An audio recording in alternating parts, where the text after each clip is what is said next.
শুধু মানুষ নয়, আল্লাহ আমাদেরকে সৃষ্টি করেছেন সৃষ্টির সেরা জীব হিসাবে। এবং সেই জন্যই আমাদের কর্তব্য শুধু যে মানুষের বিপদের পাশে দাঁড়ানো তা নয়, আল্লাহর সৃষ্টি প্রতিটি সৃষ্টির পাশে আমাদের দাঁড়ানো। সেটি যে কোনো জীবজন্তু হতে পারে, সেটি প্রকৃতি হতে পারে, সেটি গাছপালা হতে পারে। বিনা প্রয়োজনে গাছপালা কাটা যেমন ঠিক না, একইভাবে বিনা কারণে কোনো পশু পাখিকেও আঘাত করা ঠিক না। কোনো পশু পাখিও বিপদে পড়লে, কোনো মানে ক্ষতিগ্রস্ত হলে, সেখানেও মানুষ হিসাবে, আল্লাহ সৃষ্টির সেরা জীব হিসাবে আমাদের সেখানেও এগিয়ে আসা উচিত বলে আমি মনে করি।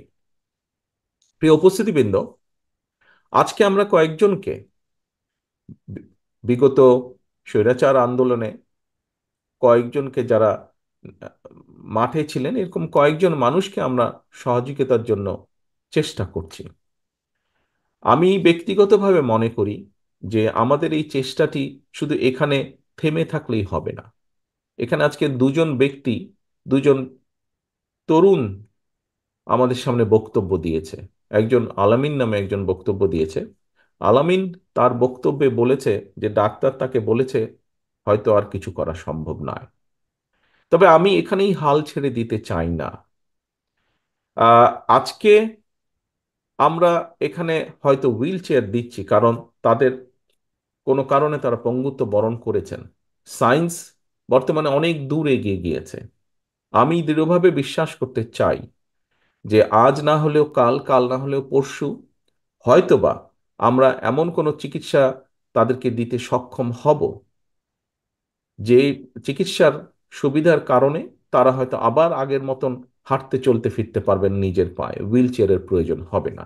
আমি এভাবে জিনিসটিকে দেখতে চাই। আমি এভাবে জিনিসটিকে দেখতে চাই। আজকের শুধু এই 10 জন নয়, সারা বাংলাদেশে এরকম বহু মানুষ আছে যারা আত্মত্যাগ করেছেন। কতজনকে আমরা করতে পারবো, সেই চিকিৎসার সুবিধা দিতে পারবো, সেটি বলতে পারবো না। তবে থেমে বা বসে থাকলে বোধহয় ঠিক হবে না। যে কয়জনকে আমরা পারি, সে কয়জনের প্রতি আমাদের এগিয়ে আসা উচিত বলে আমি মনে করি।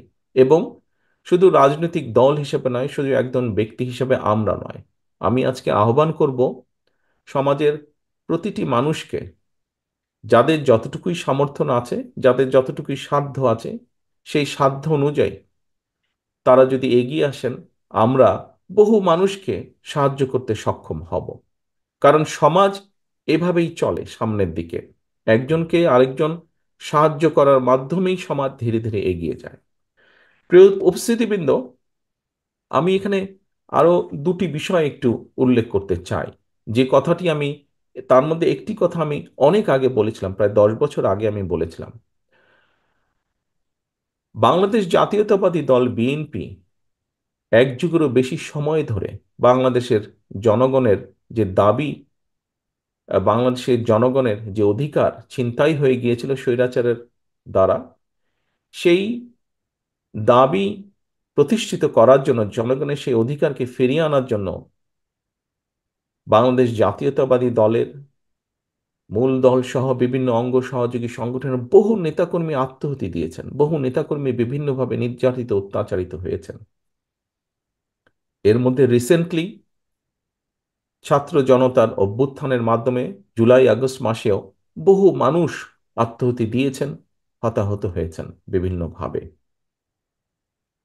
ভবিষ্যতে ইনশাল্লাহ জনগণের সমর্থন নিয়ে বিএনপি সরকার গঠনে সক্ষম হলে যারা শহীদ হয়েছেন সারা দেশে, স্বৈরাচারকে বিদায় করার জন্য যারা নিজের জীবন উৎসর্গ করেছেন, এরকম প্রতিটি মানুষের নামে বিভিন্ন এলাকায় রাষ্ট্রের যে প্রতিষ্ঠানগুলো তৈরি হবে, এই মানুষগুলো যাতে হারিয়ে না যায়, তাদের নাম যাতে হারিয়ে না যায়, সেজন্য রাষ্ট্রীয় যে সকল প্রতিষ্ঠান বিভিন্ন এলাকায়, সেটি থানা পর্যায়ে হোক, জেলা পর্যায়ে হোক, বিভাগ পর্যায়ে হোক, ঢাকা শহরে হোক, বিভিন্ন স্থানে এই শহীদদের নামে সেই প্রতিষ্ঠানগুলো নামকরণ করার একটি প্রস্তাবনা আমাদের রয়েছে, ইচ্ছা আমাদের রয়েছে।